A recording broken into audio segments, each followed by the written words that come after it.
Pada bagian ini kita akan mempelajari konfigurasi elektron berdasarkan keempat bilangan kuantum yang sudah kita pelajari di bagian sebelumnya.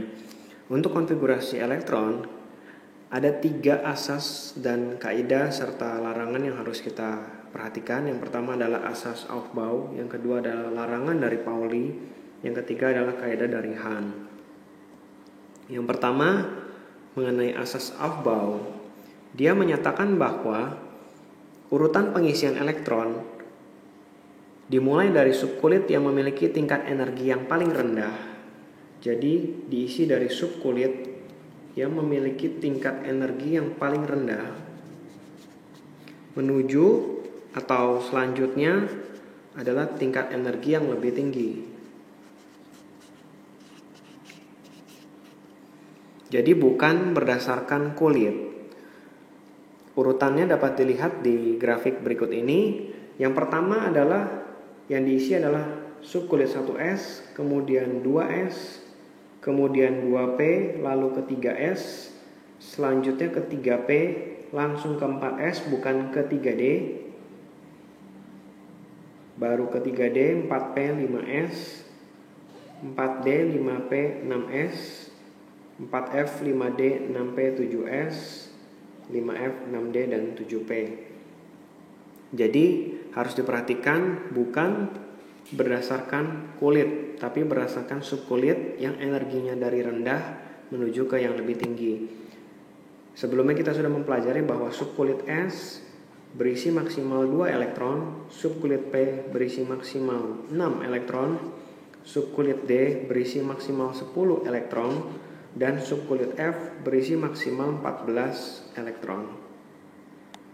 Contohnya, untuk atom besi Fe yang memiliki nomor atom 26, di mana kita ketahui bahwa nomor atom ini adalah jumlah dari elektron untuk kondisi netral. Jadi karena kita mau konfigurasi elektron, kita harus tahu jumlah dari elektron dari suatu atom.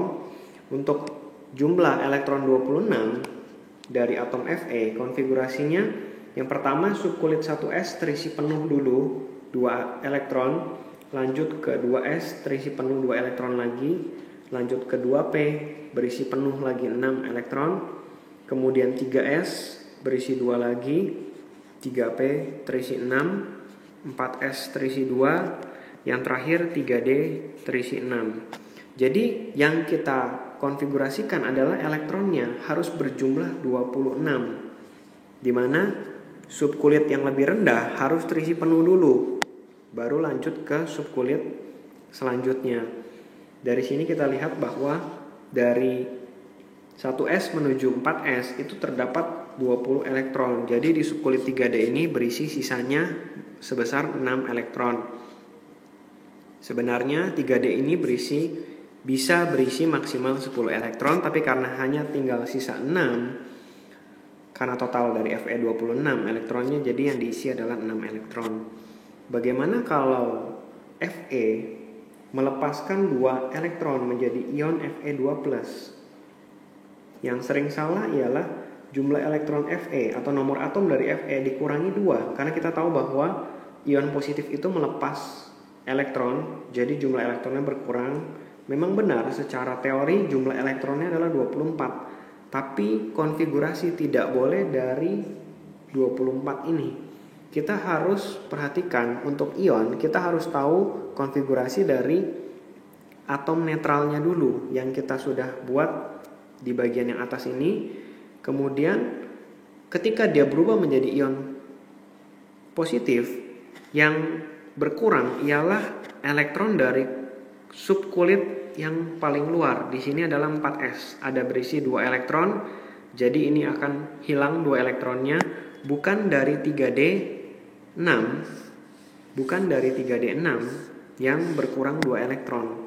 Jadi kita perhatikan untuk konfigurasi Fe2+ ialah 1S2, 2S2, 2P6, 3S2, 3P6, dan 3D 6. 4S 2 elektronnya sudah hilang karena Fe melepaskan 2 elektron. Demikian juga untuk ion negatif, yang menerima elektron ialah dari subkulit yang paling luar, bukan subkulit yang terakhir. Jadi harus diperhatikan beda antara subkulit terakhir di sini adalah 3D dengan subkulit terluar. Ya, ini adalah subkulit yang terluar. Yang kedua, mengenai kestabilan subkulit. Untuk subkulit D, ternyata ada 2 kestabilan, yaitu penuh dan setengah penuh. Kita tahu bahwa subkulit D maksimal berisi 10 elektron. Jadi untuk kestabilan penuh, D berisi 10 dan setengah penuh berisi 5 elektron. Di sini hanya berlaku untuk subkulit D yang terisi 4. Ini tidak stabil, dia akan menjadikan stabil dengan mengambil elektron dari subkulit sebelumnya menjadi D5. Kemudian untuk D9 akan berubah menjadi stabil dengan mengambil 1 elektron dari subkulit sebelumnya menjadi D10. Contohnya adalah untuk atom kromium yang nomornya 24. Kita konfigurasikan 1s2, 2s2, 2p6, 3s2, 3p6, 4s2 dan 3d4. Kita lihat di sini bahwa muncullah subkulit D yang terisi 4. Kondisi ini tidak stabil, jadi 1 elektron dari 4s akan pindah ke 3d sehingga konfigurasinya berubah menjadi 4s1 dan 3d5.